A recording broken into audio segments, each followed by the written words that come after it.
screaming for it in the centre. It's going to be that long throw from Jeremy. Silva's missed it completely, and Samuel Eto'o has given Cameroon the lead, or has he?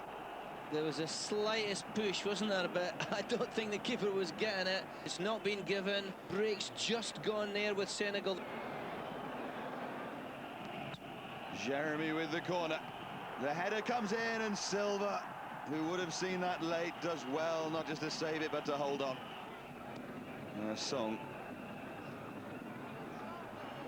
on again towards Ndiefi. It's a real chance this time. The closest they've come. Now then, can they make something of it this time? They maybe can. It's a great chance. It's Kalilou Fadiga, and it's Alembe who got back. With neither team able to get on the score sheet by the final whistle, the match headed into extra time. But despite Cameroon's continued assault on the Senegalese goal, the score remained at 0-0, meaning that the game had to be decided by penalties.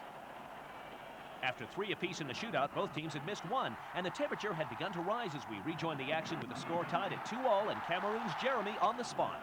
Jeremy against Tony Silva here.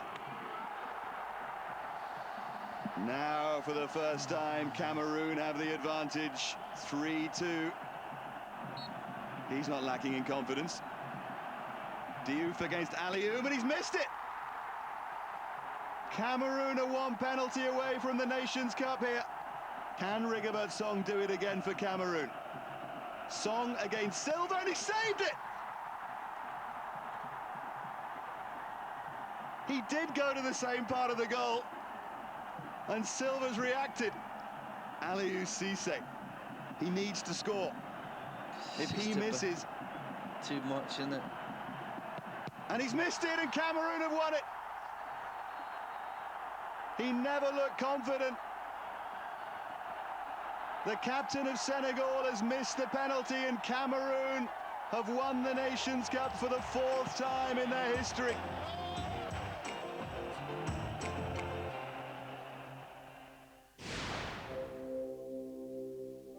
As the Winter Olympics move into their 2nd week, we're heading off to Salt Lake to meet the American high flyer going in search of a 2nd consecutive gold medal. Mark Webster reports. In a sport dominated by daredevils, Eric Burgos takes more risks than most. When he went to the Nagano Olympics in 1998, he already had a silver World Championship medal and an impressive 10 World Cup golds under his belt.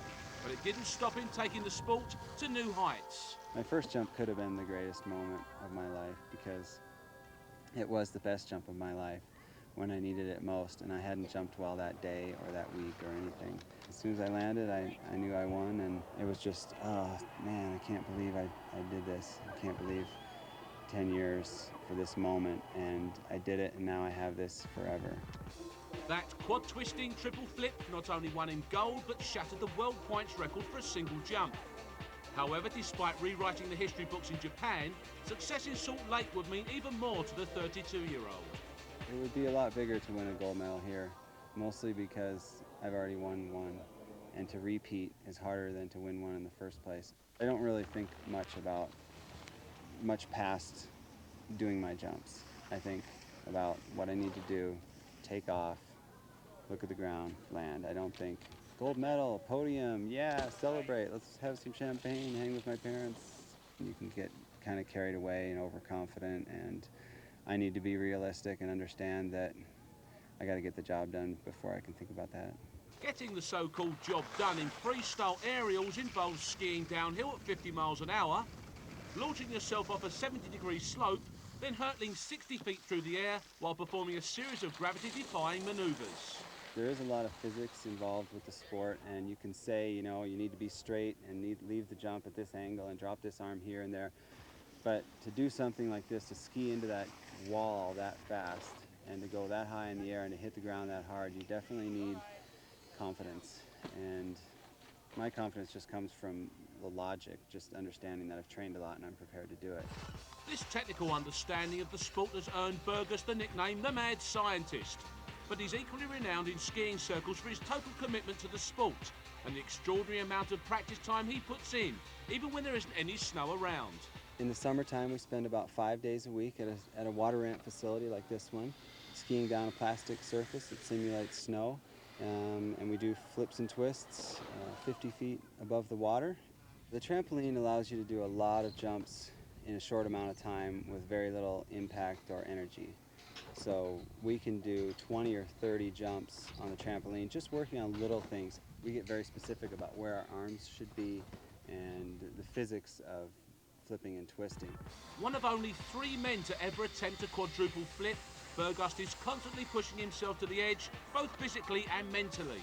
I worked really hard, harder than anybody, the first few years of my career, and I was realistic and I was willing to put in the time that it took to learn something properly. I didn't want to get ahead of myself, didn't want to show off, didn't want to try to impress people, just wanted to be good for being good's sake. And a love of the sport is huge in me too. I love the sport and I can't live without it. On the snow, Burgos' preparations have already seen him win 3 World Cup competitions this year. And with the event taking place at his training base at Park City, Burgos knows his Olympic dreams could really take off. I think it's going to give us all an advantage to just not feel like we're in a foreign environment, to feel at home, and to have the crowd behind us. And that's not really going to give us any kind of concrete edge, you know. It's just going to give us more of a feeling of being at home and being comfortable. And if Burgos doesn't make any mistakes in the aerials final on February the 19th, he should collect his 2nd Olympic gold in a row. I would say I'm definitely favored because I have the most experience and I'm also ranked #1 right now, but you never know what's going to happen. I definitely can't rest. I'm getting older. I'll be 32 at the Olympics. There's 19 and 20-year-old guys that are almost as good as me, so I have to make sure that I keep getting better and try to keep them from catching me. And I think I can say that if I do my best jumps, I'll probably win.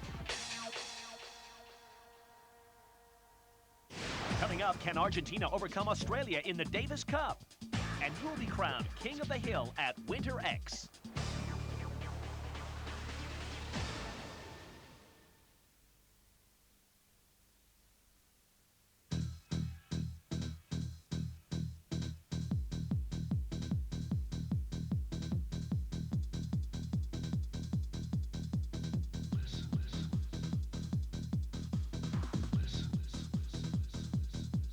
Chlamydia is a sexually transmitted infection.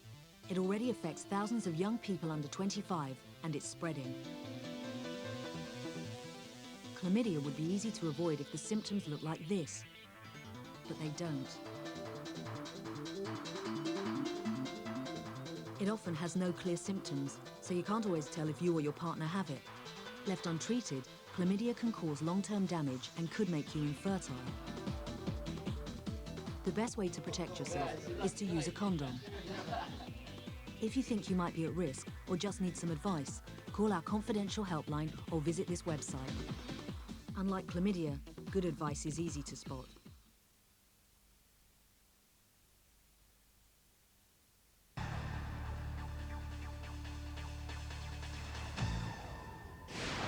Welcome back. We hit the clay courts of Argentina now, where the Buenos Aires Lawn Tennis Club played host to Australia in round 1 of tennis's most coveted team trophy, the Davis Cup. Having lost out to France in the finals only 2 months ago, Australia, the 2nd most successful nation in Cup history, faced a tough opening challenge in their 2002 campaign without the newly retired Pat Rafter and world #1 Leighton Hewitt. Runners-up to USA in '81, Argentina were hoping to return to the golden era after a 9-year absence from the world group.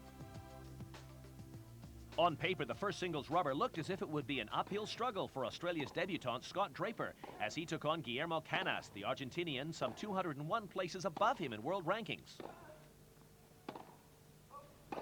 The first set, Julie followed the form book, a single break securing Canas, facing camera, the first set 6-4. Draper replied in the second, belying the difference in world rankings. We joined the action 6-all, 5-4 in the tiebreak.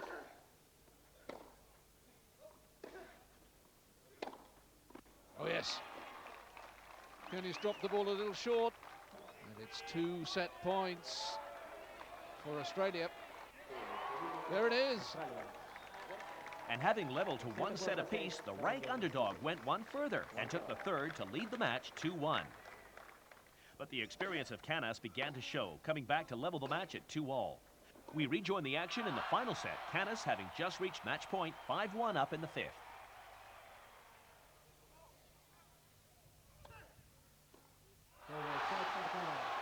Well, it's been an epic struggle. First blood, Argentina. The second match saw another Australian rookie, Andrew Illy, in the yellow cap, take on Gaston Gaudio of Argentina. An early break secured a relatively easy stroll for Gaudio in the first set, 6-1. He went on to win the second by the same margin. We join the action at 5-2 in the third, Gaudio serving for the match at love 15. Gaudio's looked so calm throughout this match.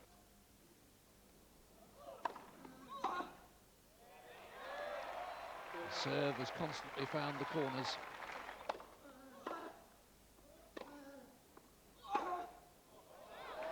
It's been a case of far too many errors from Andrew Illy.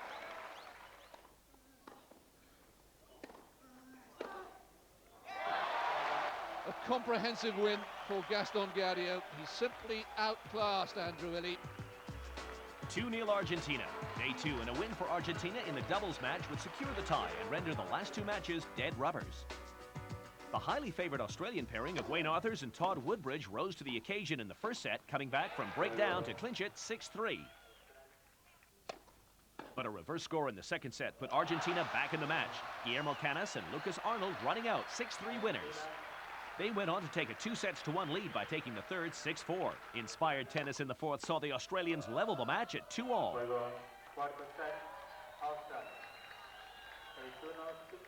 We join the action at 8-9 in the fifth set. Australia serving to stay in the match. The score, love 15. Yes, no penetration on the volley from Arthurs. Couldn't get it deep enough.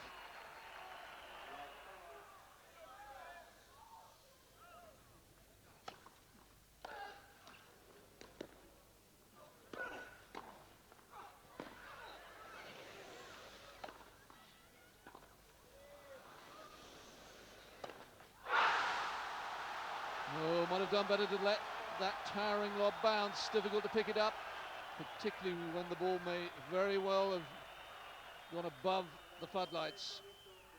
3 match points and 3 points.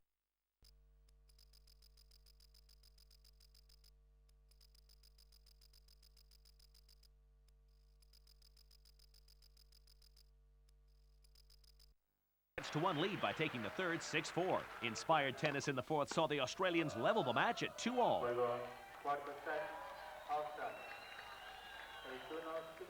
We join the action at 8-9 in the fifth set. Australia serving to stay in the match. The score, love 15.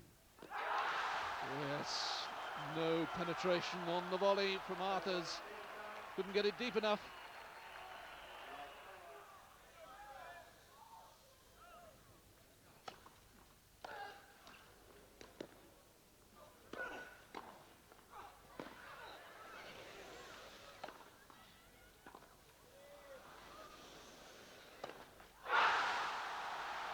Oh, might have done better to let that towering lob bounce. Difficult to pick it up, particularly when the ball may very well have gone above the floodlights. 3 match points and 3 points to send Argentina through to the quarterfinals.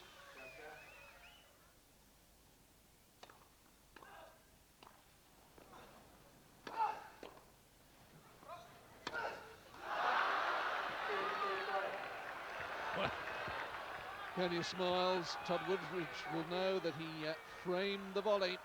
Still 2 match points.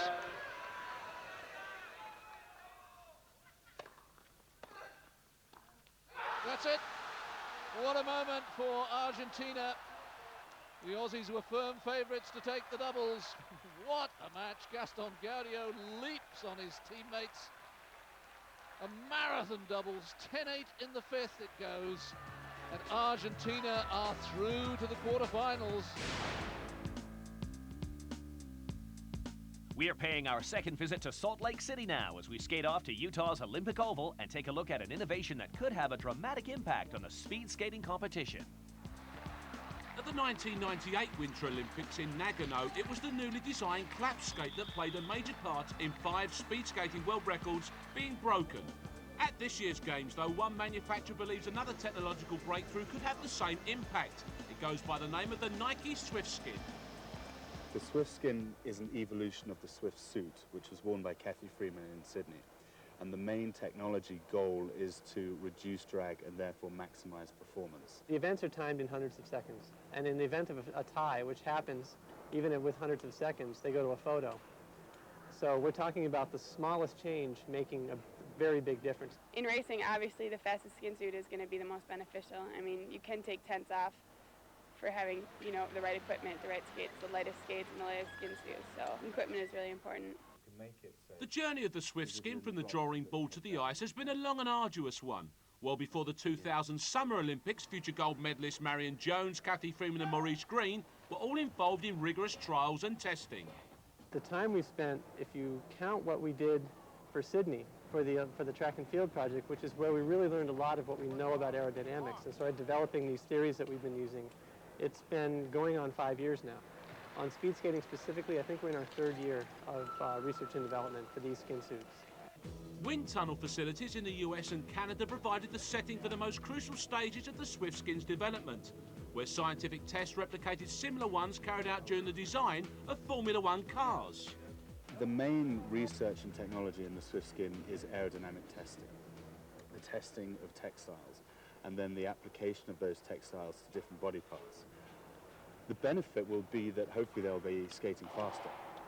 The benefit is, it's all about speed, it's about performance. Each suit is made from a unique blend of 6 different fabrics. Its composite texture shares much in common with the humble golf ball, with a dimple-like finish that's supposed to reduce drag. It feels faster, it's good and tight around your skin, and that feels good. It feels like it's not too loose and not too wrinkly everywhere, so yeah, it feels good. It feels fast, actually. It was a whole different feel. It's like nothing I've ever felt before. A normal skin suit is just, I mean, like Lycra, like people can go to the gym and work out in Lycra, but it's a completely different feel. Almost feels like a wetsuit where it holds you in, and the air is not entering at all. You know, it's